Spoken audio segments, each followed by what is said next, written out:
वचन को निकालते निकालते फिलिपियों का दूसरा अध्याय उसका 14 और 15 वचन यहाँ पे ऐसा लिखा है, सब काम बिना कुड़कुड़ाए और बिना विवाद के किया करो, ताकि तुम निर्दोष और भोले होकर टेढ़े और हठीले लोगों के बीच परमेश्वर के निष्कलंक संतान बने रहो, जिनके बीच में तुम जीवन का वचन लिए हुए जगत में जलते दीपकों के समान दिखाई देते हो। इस वर्ड के पहले वचन में ऐसा लिखा हुआ है कि सब काम बिना कुड़कुड़ाए और बिना विवाद के किया करो। आज इस दुनिया में हम लोग देखते हैं कि कुड़कुड़ाना और विवाद करना ये बिल्कुल नॉर्मल चीज़ है। लोग जो है छोटी छोटी बातों में कई बार कुड़कुड़ाना शुरुआत करते हैं। उनके पास कई बार बहुत कुछ अच्छा होता है, लेकिन जो थोड़ा बहुत अच्छा नहीं होता है, थोड़ा बहुत उनके हिसाब से अगर नहीं होता है, तो वो लोग कुड़कुड़ाना शुरू करते हैं। लेकिन अगर हम बाइबल को देखें तो ये कुड़कुड़ाना ये नॉर्मल चीज़ नहीं है। ये कुड़कुड़ाना कई बार बहुत खतरनाक हो सकता है। अगर हम इजराइल के जीवन, इजराइल के जाति को देखें तो इजराइल की एक पूरी पीढ़ी, 2 लोगों को छोड़कर इजराइल की पूरी पीढ़ी जो है वे जंगल में मर गई।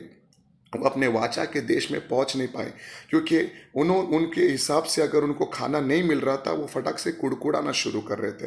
परमेश्वर ने उनके सामने बहुत सारे चमत्कार किए। प्रभु ने उनके सामने लाल समुंदर को 2 भाग किया। प्रभु उनको अग्नि के खंभे में दिखाई देता था, बादल के खंभे में दिखाई देता था। इतने सारे चमत्कार को देखने के बावजूद भी वे प्रभु का धन्यवाद करना छोड़कर कि प्रभु हमारे साथ है, इस बात का धन्यवाद करना छोड़कर वे प्रभु वो उस बात पे कुड़कुड़ाने लगे जो चीज़ें उनको उनके हिसाब से नहीं मिल रही थी। ये कुड़कुड़ाना बहुत खतरनाक हो सकता है। कई बार आज दुनिया में हम लोग देखते हैं कितने सारे लोग जन्म से अंधे होते हैं, लंगड़े होते हैं, जो लोग, कितने लोगों को कोढ़ की बीमारियां होती है, कितने लोगों को अच्छी नौकरियां नहीं मिलती, कितने लोग के अच्छे परिवार नहीं होते हैं। लेकिन ये लोग कई बार सोचते हैं कि हमारे साथ अगर नॉर्मल सब चीज़ अच्छा रहेगा तो भी चलेगा। लेकिन जिनके पास सब कुछ अच्छा होता है, वो लोग छोटी छोटी चीज़ों को लेके कई बार कुड़कुड़ाना शुरू करते हैं।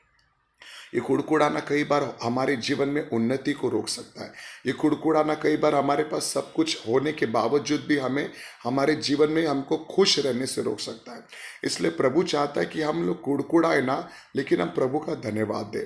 आप देखना कि यीशु मसीह को लोगों ने कितना सताया, लोगों ने यीशु मसीह को क्रूस पे लटका दिया, उसको मारा, लेकिन यीशु मसीह ने कुड़कुड़ाया नहीं, क्योंकि यीशु ये जानते थे कि परमेश्वर मेरे साथ है, और जब प्रभु मेरे साथ है तो मेरा कुछ भी बिगड़ नहीं सकता है।